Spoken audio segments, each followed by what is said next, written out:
She dated a rich man for social status, but that became the most regretful thing in her entire life. Mary was only 23 years old, but life had already taught her lessons most people never learned in a lifetime. She lived in a small village where dusty roads stretched between mud houses and tin roofs, where mornings began with the sound of roosters and evenings ended with stories told around cooking fires. Mary was known in the village as a gentle soul, soft-spoken, hard-working, and kind-hearted. She had no parents. They had both passed away when she was still very young, leaving her in the care of her auntie, her mother's older sister. Her auntie was strict and sharp-tongued, but Mary endured it quietly. She woke up before sunrise to fetch water, sweep the yard, and prepare meals before heading to school. She never complained. She believed that kindness, even when unreturned, was still worth giving. Mary's greatest joy was her best friend, Elizabeth. Elizabeth lived just a few houses away in a slightly bigger home. Unlike Mary, Elizabeth had both parents and an uncle who stayed with them from time to time. Elizabeth was cheerful, outspoken, and protective of Mary. From childhood, the two girls were inseparable. They walked to school together, shared lunch under the same tree, studied by candlelight, and whispered their dreams to each other at night. They dreamed of becoming teachers, of leaving the village one day, of building houses for their families. To Mary, Elizabeth was more than a friend. She was the sister she never had. Elizabeth's uncle was a man named Richard. Richard was quiet, observant, and often made Mary uncomfortable, though she could never explain why. He watched too closely, spoke too softly, and lingered in rooms longer than necessary. Still, Mary trusted Elizabeth's home. It had always been a safe place. Or so she thought. One afternoon, Mary went to Elizabeth's house as she often did. Elizabeth's parents had traveled to another town and were expected back in a few days. Only Richard was home. He greeted Mary with a smile that didn't reach his eyes. Elizabeth was hungry and preparing to cook, when Richard suddenly suggested she go to the market to buy extra ingredients. He gave her money and insisted she hurry, saying the sun was getting low. Then he turned to Mary. "Stay and help with the cooking," he said casually. Mary hesitated, but Elizabeth smiled and told her she'd be back soon. Trusting her friend and seeing nothing openly wrong, Mary stayed. After Elizabeth left, the house felt different. Too quiet. Richard locked the door. What happened next shattered Mary's world. She cried. She begged.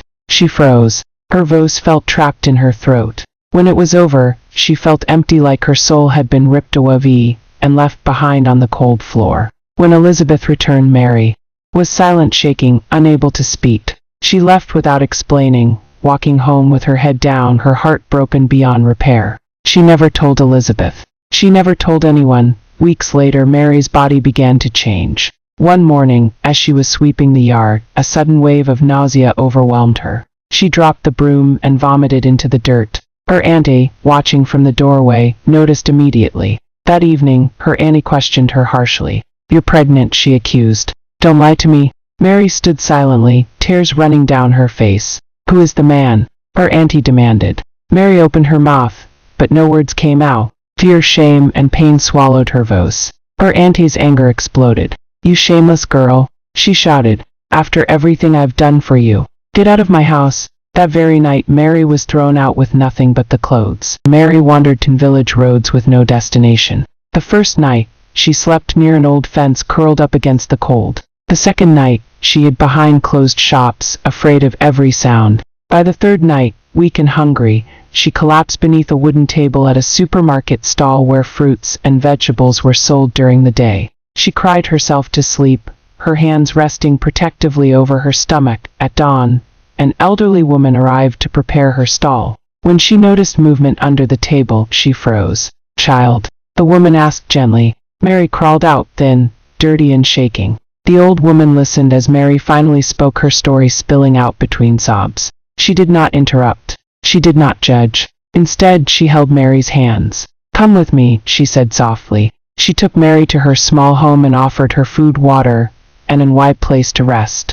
That night, Mary slept in a real bed for the first time in days. From that day on, Mary stayed with the old woman. Every morning, before the woman left for the market, Mary woke up early to clean, cook, and fetch water. Gratitude filled her heart. She worked not because she was told, but because she wanted to. 9 months later, Mary gave birth to a beautiful baby girl. She named her Anna. Anna's cry filled the small house with life and hope.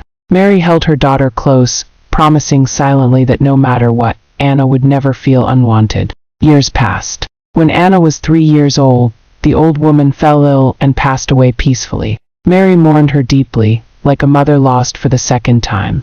With courage and determination, Mary took over the market stall. She sold fruits and vegetables, waking before sunrise and working until sunset. She saved carefully, stretched every coin, and raised her daughter with love and honesty. Anna grew into a bright, kind and hard-working young woman just like her mother. The sun was barely rising over the dusty streets when Anna tied her mother's old scarf around her head. She stood beside Mary, her mother, ranging baskets of fruits and vegetables on a wooden table. The smell of ripe mangoes mixed with the chatter of early customers. Life was hard, but this was their survival. Anna had never known her father. Mary never spoke of him, and whenever Anna asked, her mother's eyes would cloud with pain. So Anna stopped asking. All she knew was her mother's love, her sacrifices, and the endless struggle to keep food on the table. Anna was in grade 12, waiting for her final results. Every afternoon after school, she joined her mother at the market, helping to sell tomatoes, bananas, and spinach. She dreamed of a different life, university books, and a career that would lift them out of poverty. When the results finally came, Anna's heart raced as she opened the envelope. She had passed with a bachelor. Tears filled her eyes, but they were not tears of joy. She had no bursary, no scholarship, no money to pay for university. Her dream felt like it was slipping away. Mary held her daughter's trembling hands. "Don't cry, Anna. I have been saving. You will go to school. I promise you, and I will keep my promise." Anna hugged her mother tightly. That night, she lay awake, imagining herself walking through the gates of a big university, determined to make her mother proud. University life was everything Anna had imagined and more. The campus was huge, filled with students dressed in stylish clothes, carrying expensive phones. Anna felt small, her simple dresses and worn-out shoes making her stand out. Soon, she met two girls, Sophia and Grace. They were beautiful, confident, and always dressed like models.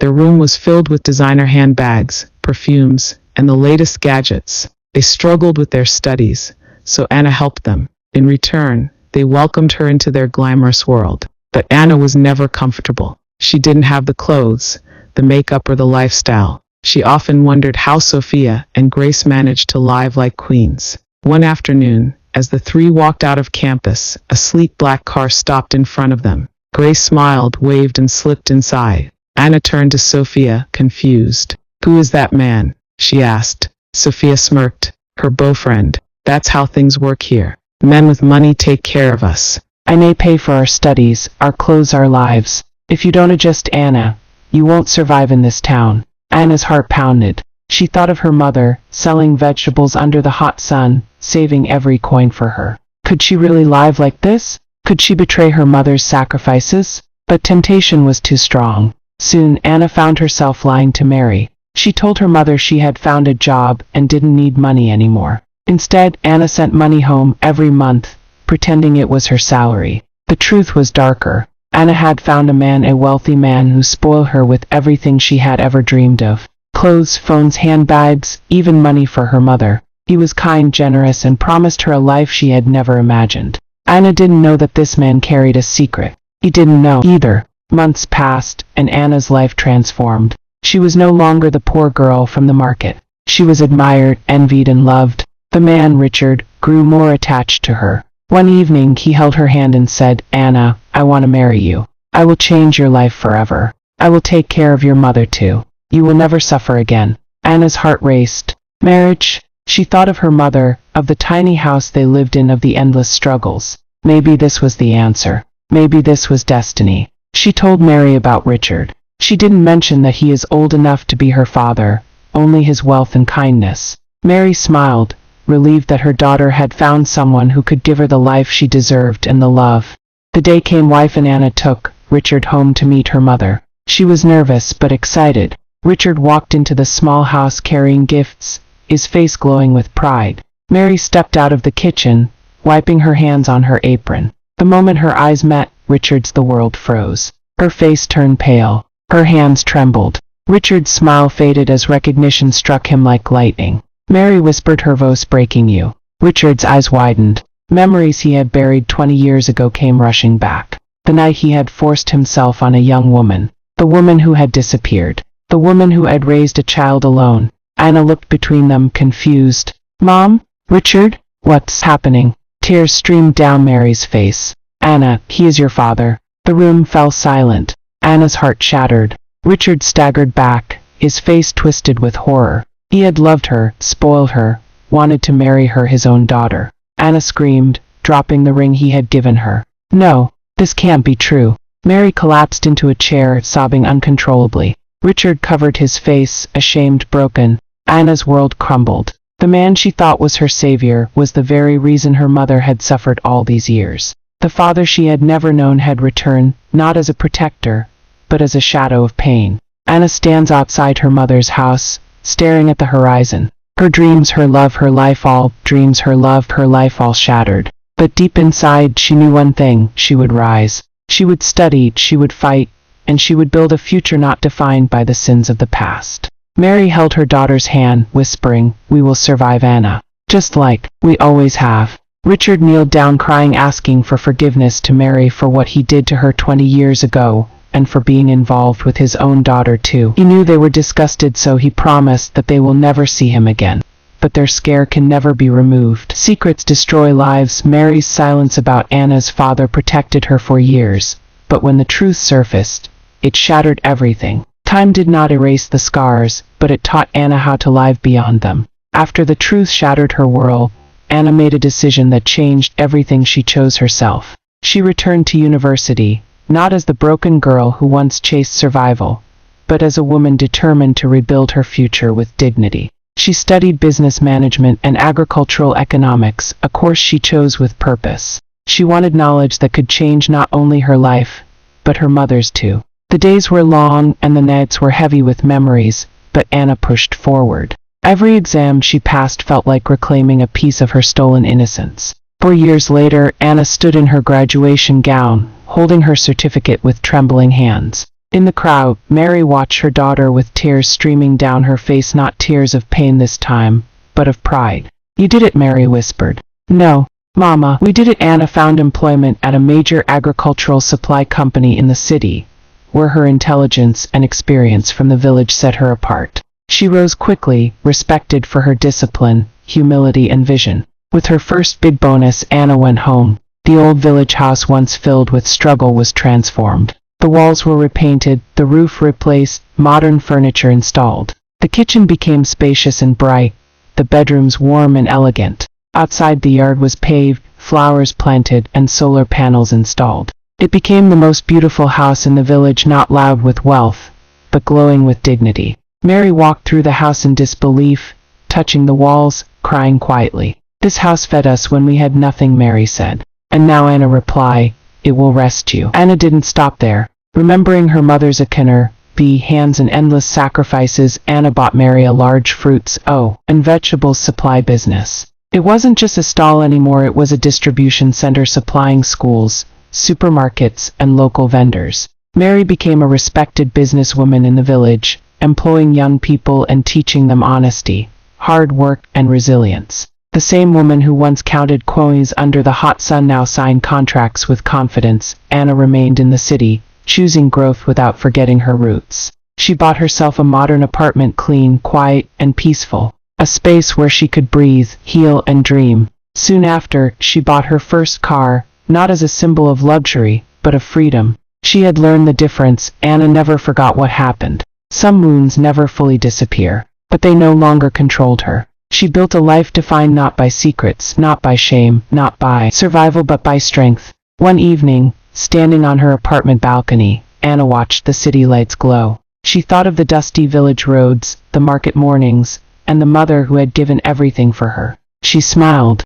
The past had tried to break her. Instead, it built her. Pain can steal your innocence, but it doesn't have to steal your future. With courage, education, and love, even the darkest story can end in light. Your like, comment, and share mean the world to me. Please subscribe to join the family and support more African stories that reflect real-life struggles and triumphs.